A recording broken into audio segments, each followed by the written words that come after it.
Teacher talking sports, what it does, what it do, how we live, and let's continue or end the series I've been doing where I name who I believe is the best player in each NHL franchise history, their all-time GOAT. Previously did this for NFL and NBA teams. They're in playlists. You can check them out. I've been going in alphabetical order.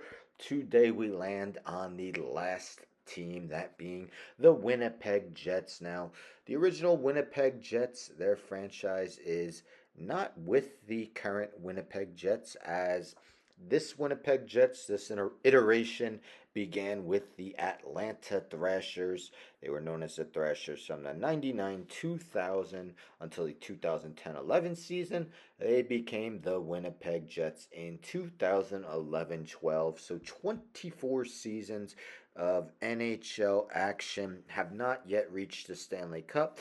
They did reach the conference finals in 2018. Now, before I name who I believe is the best player in franchise history, I've been revisiting the NHL Mount Rushmores I did 2 years ago, where I named who I believe are the four best players in each franchise's history. So just seeing if I'll make any change in the 2 years that have passed. I'm not going to, and yes, I understand Winnipeg's in Canada. If you just want to consider it the four best, be my guest. Anyhow, alphabetical order by last name. We have Connor Hellebuck. Hellebuck, two-time Vezina Trophy winner with the Jets.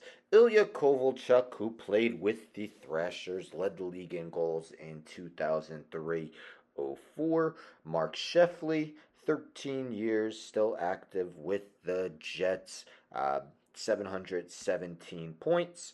And Blake Wheeler, who played with the Jets from 2011-12 to 2022-23. Also 23 games with the Thrashers in their last season. 812 total points, a Hart Trophy finish of 8th. Few honorable mentions include Slava Kozlov, Dustin Byfuglien, Marian Hossa, and I'll name some guys from the active roster at the end of the video. But in the end, this was a tough one, really between three guys. I decided to go with goalie Connor Hellebuck. Hellebuck was selected in the 5th round, 130th overall in the 2012 NHL draft. Made his debut with the team in the 2015-16 season. Now has played 9 years and counting with the team. Hellebuck won the Vezina Trophy this past season. He's the reigning winner. Also won the Jennings. And in 2019-20, he also has Vezina Trophy finishes of 2nd, 3rd, and 4th. So 5 top 4 Vezina Trophies and really 8 full years because he played just 26 games in his first season. Let's take a look at his season-by-season numbers via his hockey reference page. So 275 wins, 173 losses, a 2.63 goals against average, 917 save percentage, and and 37 shutouts in his career.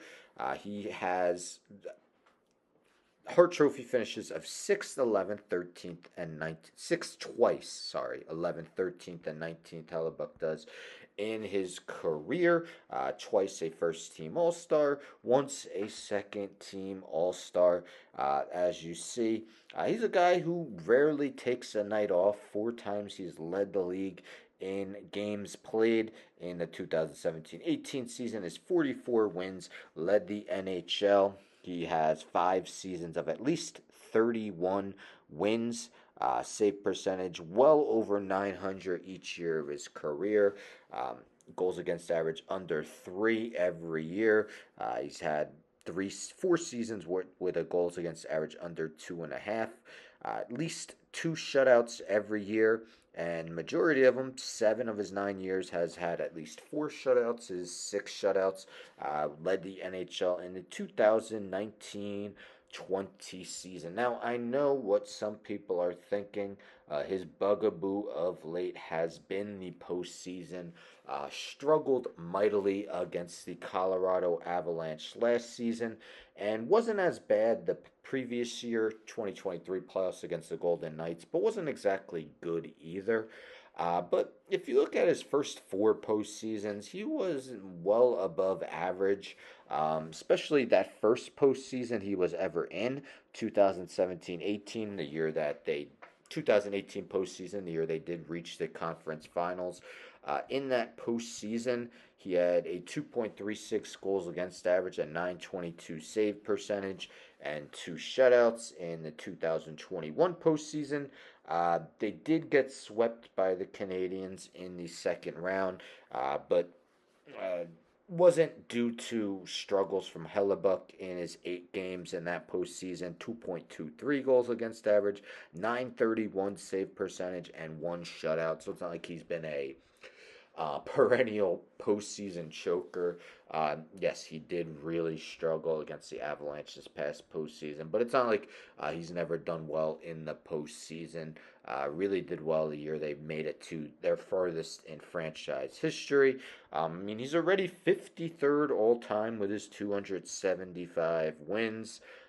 So he'll keep moving up there. 53rd with his 37 shutouts. He is 31 years old. He won't turn 32 until next year, May 19th. And he's signed for the long run, so Hellebuck should remain with the team for a while. Again, this was close. I think Wheeler and Kovalchuk both had cases. In the end, in a close one, I'm going Connor Hellebuck. Let me know in the comments if you agree. If you agree with the Mount Rushmore now, with all these, I take a look at the active roster side. If anyone has a chance to overtake the GOAT, make the Mount Rushmore be an honorable mention. Well, two of the guys on the Mount Rushmore are still active with the team. That, of course, being Hellebuck, who is the, my GOAT, and then Mark Sheffley, who I have on the Mount Rushmore, but some other guys that are definitely honorable mentions at this point.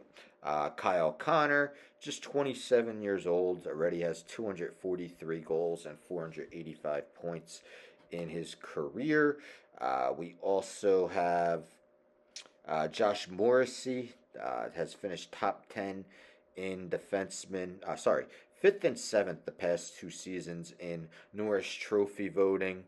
So he's definitely probably an honorable mention already. And then Nikolai Ehlers has played 9 seasons with the team, 201 goals, 457 points. I'd consider the three of them all honorable mention guys. And Morrissey and Connor, both, I guess, have chances to make the Mount Rushmore. Although I think as of now, my fourth guy on the Mount Rushmore would be Sheffley, and he's still active.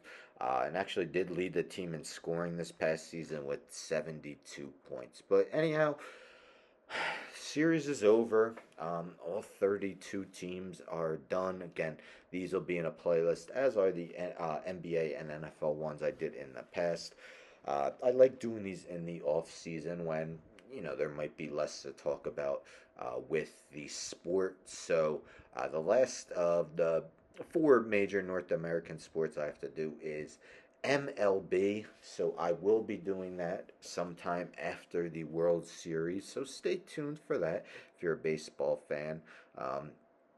Thank you for watching any of these, even if you agreed, if you disagreed. I mean, it wouldn't be exciting if everyone agreed on every one of these. Some were easy, some were very difficult. Anyhow, don't forget to subscribe. Tell a friend to tell a friend to tell a friend to subscribe. Like the video, share the video, hit the bell for notifications. I'm out.